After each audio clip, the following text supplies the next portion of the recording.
Hello दोस्तों, नमस्कार। स्वागत है आपका हमारे चैनल पर। अगर आप चैनल पर नए हैं तो चैनल को सब्सक्राइब कर लीजिए। तो आज के वीडियो में हम देखने वाले हैं वुमेन एम्पावरमेंट, जो आपका वीएससी में आने वाला है। तो उसके हम नोट्स देखने वाले हैं, ठीक है। तो चलिए शुरू करते हैं। तो पहले हम हिंदी में देखने वाले हैं और फिर इंग्लिश में देखने वाले हैं। तो हिंदी में देखते हैं।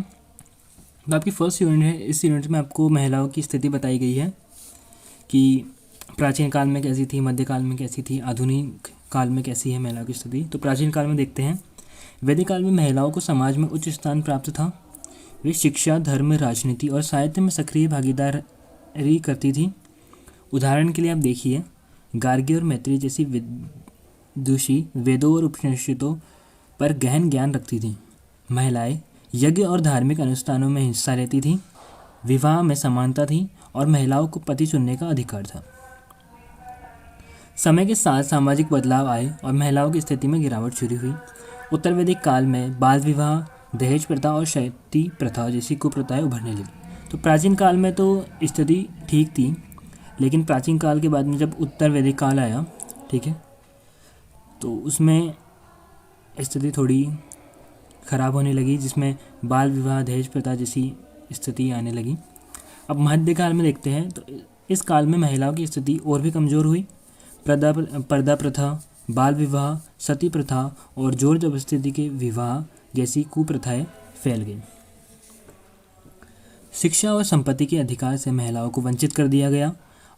धार्मिक और सामाजिक रूढ़ियों ने महिलाओं की स्वतंत्रता पर रोक लगा दी।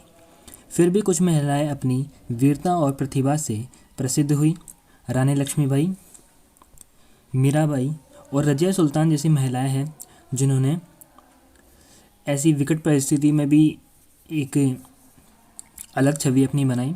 रानी लक्ष्मीबाई जो स्वतंत्रता संग्राम की वीरांगना रही, मीराबाई जो प्रसिद्ध भक्त और कवित्री रही, और रजिया सुल्तान जो दिल्ली सुल्तनत की पहली महिला शासक बनी।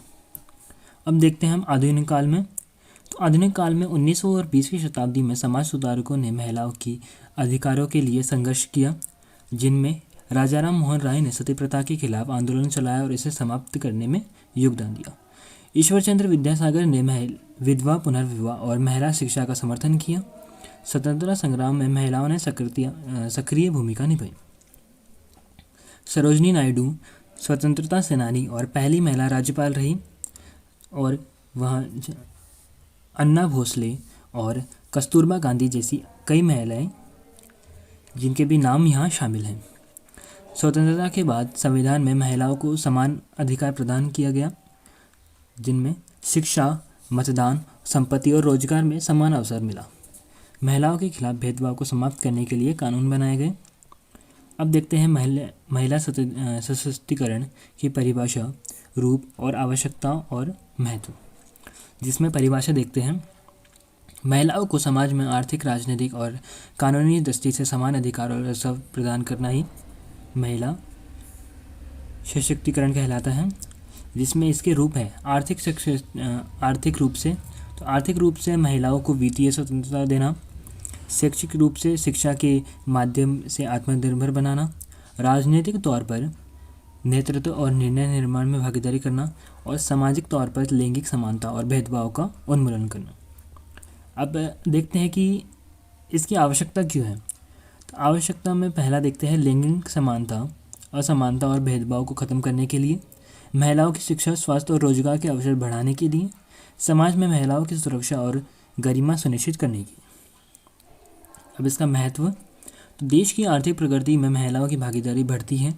समाज न्यायिक और समावेशी विकास को बढ़ावा मिलता है। महिला सशक्तिकरण से बच्चों की शिक्षा, स्वास्थ्य और परिवार का विकास भी बेहतर होता है। आगे देखते हैं इसके क्या क्या आयाम हैं। तो शैक्षिक आयाम है, शिक्षा महिलाओं के लिए आत्मनिर्भरता और अधिकार की समझ का जरिया है। सरकार द्वारा बालिका शिक्षा योजना लागू की गई, जिसमें जैसे कौन कौन सी योजनाएं, बेटी बचाओ बेटी पढ़ाओ। आर्थिक आयाम, रोजगार, स्टार्टअप्स और स्वयं सहायता समूह के माध्यम से महिलाओं को आर्थिक रूप से मजबूत बनाना। सरकारी योजनाओं जैसे मुद्रा योजना, महिला उद्यमिता को बढ़ावा देना। राजनीतिक तौर पर पंचायत राज संस्थाओं में महिलाओं को 33% आरक्षण मिला, और संसद और विधानसभाओं में महिलाओं की भागीदारी सुनिश्चित करने के प्रयास किए गए। सामाजिक और सांस्कृतिक आयाम कौन कौन से हैं, जिनमें बाल विवाह, दहेज प्रथा और घरेलू हिंसा जैसी कुप्रथाओं के खिलाफ कानून बनाए गए और महिलाओं के लिए समानता और गरिमा को बढ़ावा देने वाली सामाजिक पहलें शुरू की गई। अब इसके इंग्लिश में देखते हैं। तो दोनों लैंग्वेजेस में पढ़ना ये तो वीडियो बड़ा हो जाएगा, ठीक है, तो आप इसका स्क्रीनशॉट ले सकते हैं, ठीक है। अब इसमें देख लीजिए, मध्यकाल में देख लीजिए और मॉडर्न पीरियड में देख लीजिए।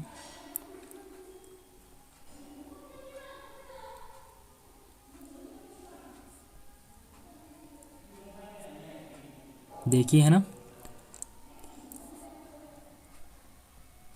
अब आपकी सेकंड यूनिट कंप्लीट हो गई है, मतलब फर्स्ट यूनिट कंप्लीट हो गई है। अब सेकंड यूनिट देखते हैं। भारतीय संविधान में महिलाओं के लिए क्या क्या अधिकार हैं। तो पहला है समानता का अधिकार। सभी नागरिकों को कानून के समक्ष समानता का अधिकार प्राप्त है। अनुच्छेद 15 में लैंगिक भेदभाव का निषेध। राज्य किसी भी नागरिक के साथ धर्म, जाति, लिंग आदि के आधार पर भेदभाव नहीं करता है और महिलाओं और बच्चों के लिए विशेष प्रावधान बनाए गए हैं। अनुच्छेद 16 में सार्वजनिक रोजगार के सभी को समान अवसर है, ठीक है। और अनुच्छेद 23 और 24 में महिलाओं और बच्चों के शोषण जैसे बलात्कार और बाल श्रम पर रोक लगाई गई है। समान वेतन अधिनियम 1976 में समान कार्य के लिए पुरुष और महिलाओं को समान वेतन देने का प्रावधान किया गया है। महिला सुरक्षा से संबंधित अन्य कानून कौन कौन से हैं, जिसमें दहेज निषेध कानून 1961, घरेलू हिंसा अधिनियम 2005, यौन उत्पीड़न अधिनियम 2013 और बाल विवाह निषेध अधिनियम 2006। महिला सशक्तिकरण नीतियाँ और योजनाएं, जिसमें राष्ट्रीय नीतियों में राष्ट्रीय महिला सशक्तिकरण नीति 2001, महिलाओं के सामाजिक, आर्थिक और राजनीतिक सशक्तिकरण को बढ़ावा देना, शिक्षा और स्वास्थ्य रोजगार के अवसर में सुधार करना। राष्ट्रीय नीति 2020, लड़कियों की शिक्षा पर विशेष ध्यान और बालिका शिक्षा को बढ़ावा देना। राष्ट्रीय मातृत्व योजना, जिसमें गर्भवती महिलाओं को वित्तीय सहायता प्रदान करना। महिला कल्याण हेतु सरकारी योजनाएं, जैसे बेटी बचाओ बेटी पढ़ाओ, सुकन्या समृद्धि योजना, प्रधानमंत्री मातृ वंदना योजना, स्वाधार गृह योजना, उज्ज्वला योजना, महिला शक्ति केंद्र। अब देखते हैं महिला सशक्तिकरण में न्यायिक भूमिका क्या है। न्यायालय में कई ऐतिहासिक फैसले के माध्यम से महिलाओं के अधिकारों को सुरक्षित किया गया। विशाखा बनाम राजस्थान सरकार, कार्यस्थल पर यौन उत्पीड़न के खिलाफ दिशा निर्देश बनाए गए। शाहबानो मामला, तलाकशुदा मुस्लिम महिलाओं के भरण पोषण के अधिकार सुनिश्चित किए गए। निर्भया मामला, बलात्कार के खिलाफ कड़े कानून बनाए गए। यह आपका सेकंड यूनिट कंप्लीट हो गई है। अब आप सेकंड यूनिट की इंग्लिश मीडियम के बच्चे हैं तो इसका स्क्रीनशॉट ले सकते हैं, ठीक है। ये आपके राइट्स हो गए।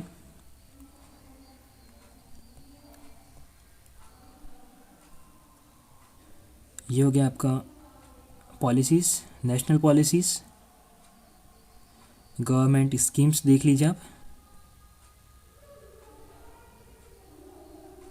अब देख लीजिए जुडिशरी का क्या रोल है, ठीक है। अब आगे बढ़ते हैं हम यूनिट 3 की तरफ। तो यूनिट 3 में महिला सशक्तिकरण, मुद्दे और चुनौतियाँ, जिसमें सामाजिक चुनौतियों में लैंगिक भेदभाव, जन्म से ही बेटियों और बेटों में असमानता है। शिक्षा, नौकरी और स्वास्थ्य सेवाओं में लड़कियों को कम अवसर मिलते हैं। कार्यस्थलों पर महिलाओं को कम वेतन और प्रमोशन में भेदभाव का सामना करना पड़ता है। बाल विवाह, भारत में कई क्षेत्रों में अब भी कम उम्र की लड़कियों की शादी होती है। बाल विवाह से शिक्षा बाधिता होती है और स्वास्थ्य पर नकारात्मक असर पड़ता है। दहेज प्रथा, तो दहेज के कारण आर्थिक बोझ पड़ता है और घरेलू हिंसा के मामले बढ़ते हैं। कई बार दहेज न मिलने पर महिलाओं का उत्पीड़न और हत्या हो जाती है। घरेलू हिंसा में महिलाएं मानसिक, शारीरिक और भावनात्मक हिंसा का शिकार होती हैं। कई बार सामाजिक दबाव के कारण महिलाएं चुप रहती हैं और शिकायत दर्ज नहीं करती हैं। महिलाएं तस्करी और यौन शोषण, महिलाओं के अवैध तस्करी, जबरन, वेश्यावृत्ति और बाल श्रम में संलिप्तता, यौन उत्पीड़न और कार्यस्थल पर शोषण की घटनाएं में वृद्धि। महिला स्वास्थ्य समस्याएं, पोषण की कमी, मातृ मृत्यु दर में वृद्धि, किशोरावस्था में स्वास्थ्य संबंधी समस्याएं और सामाजिक मासिक धर्म से जुड़ी सामाजिक वज्रनाएं और स्वच्छता की कमी। आगे देखते हैं। आगे है आर्थिक चुनौतियाँ। आर्थिक चुनौतियों में रोजगार में असमानता, महिलाओं को पुरुषों के मुकाबले कम वेतन मिलता है। तकनीकी और प्रबंधन जैसे क्षेत्रों में महिलाओं की भागीदारी कम है। आर्थिक निर्भरता, घर की महिलाओं का आर्थिक रूप से परिवार पर निर्भर रहना और कई महिलाएं बैंकिंग सुविधा और लोन से वंचित रहती हैं। स्वरोजगार और उद्यमिता में कमी, पूंजी की कमी, प्रशिक्षण का अभाव और सामाजिक रूढ़ियों के कारण महिलाएं व्यवसाय शुरू नहीं कर पाती हैं। महिलाओं द्वारा शुरू की गए छोटे व्यवसायों में मार्केटिंग और ब्रांडिंग की चुनौतियाँ। अब राजनीतिक चुनौतियाँ। राजनीतिक चुनौतियों में पहली आपकी राजनीति में कम भागीदारी और दूसरी आपके नेतृत्व में असमानता। तो इसका आप स्क्रीनशॉट ले लीजिए। आगे आपका शैक्षिक चुनौतियाँ, इसमें लड़कियों की शिक्षा में कमी और STEM में कम भागीदारी। ठीक है। महिला सशक्तिकरण में सहायक एजेंसियाँ, गैर सरकारी एजेंसियाँ, महिलाओं के अधिकार और कल्याण के लिए काम करने वाले संगठन, बाल विवाह, घरेलू हिंसा और मानव तस्करी के खिलाफ जागरूकता अभियान, शिक्षा, स्वास्थ्य और कानूनी सहायता प्रदान करने में सहायक। स्वयं सहायता समूह, ग्रामीण महिलाओं को स्वरोजगार के अवसर प्रदान करने वाले समूह, सूक्ष्म वित्त और लघु ऋण की सुविधा से महिलाओं का आर्थिक सशक्तिकरण, सामाजिक मुद्दों पर सामूहिक निर्णय लेने की क्षमता का विकास। अब हम देखते हैं पंचायती राज संस्थाएं। तो ग्राम स्तर पर निर्णय निर्माण में महिलाओं की भागीदारी, पंचायतों में महिलाओं के 33% आरक्षण और ग्राम विकास और महिलाओं के सामाजिक उत्थान में योगदान। आपकी हिंदी में ख़त्म हो गया है। अब इंग्लिश में देख लीजिए। तो इंग्लिश में आपका सोशल चैलेंजेस हो गया। अब देख लीजिए इकोनॉमिक चैलेंजेस। अब देख लीजिए पॉलिटिकल चैलेंजेस हो गए। अब एजुकेशन चैलेंजेस। अब देख लीजिए सपोर्टिंग एजेंसीज देख लीजिए और पंचायत राज इंस्टीट्यूशंस देख लीजिए। अब यूनिट 4 देखते हैं। अब यूनिट 4 में उन महिलाओं के बारे में बात की गई है जिन्होंने महिला सशक्तिकरण में अपना अहम योगदान दिया है, या फिर वे महिलाएं जो एक मिसाल है महिलाओं के लिए, जिनमें पहली है अहिल्याबाई होलकर, जो मालवा साम्राज्य की रानी थी, सामाजिक सुधारक और धर्मार्थ कार्य में अग्रणी रही और कई मंदिर और घाटों का निर्माण कराया, जैसे काशी विश्वनाथ मंदिर का पुनर्निर्माण। सेकंड है आपका रानी दुर्गावती, जो गोंडवाना साम्राज्य की रानी थी, मुगल सम्राट अकबर की सेना से वीरता पूर्वक लड़ी, साहस और मातृभूमि के प्रति समर्पण का प्रतीक थी। सावित्रीबाई फुले, भारत की पहली महिला शिक्षिका, लड़कियों की शिक्षा और विधवा पुनर्विवाह के कार्य, दलित वंचित वर्गों के अधिकारों की पक्षधर। मैरी कॉम, प्रसिद्ध भारतीय बॉक्सर, 6 बार वर्ल्ड एम्पचयर बॉक्सिंग चैंपियन, मैग्निफिसेंट मेरी के नाम से प्रसिद्ध। अब है सिंधुताई सपकाल, अनाथों की माँ के नाम से प्रसिद्ध, हजारों अनाथ बच्चों को गोद लेकर उन्हें शिक्षा और घर दिया, समाज सेवा में अद्भुत योगदान। टेसी थॉमस, भारत की पहली महिला मिसाइल वैज्ञानिक, अग्नि 4 और अग्नि 5 मिसाइल परियोजना की प्रमुख रही, मिसाइल वुमन ऑफ इंडिया के नाम से जानी गई। इंदिरा नूई, पेप्सिको की पूर्व CEO और चेयरपर्सन, दुनिया की सबसे प्रभावशाली बिजनेस लीडर्स में शामिल हुई, वैश्विक स्तर पर महिलाओं के लिए एक प्रेरणा स्रोत बनी। गोरा देवी, चिपको आंदोलन के प्रमुख नेता, पर्यावरण संरक्षण के लिए पेड़ को काटने में से बचाया और ग्रामीण महिलाओं को संगठित कर पर्यावरण जागरूकता बढ़ाई। अब इंग्लिश में देखते हैं।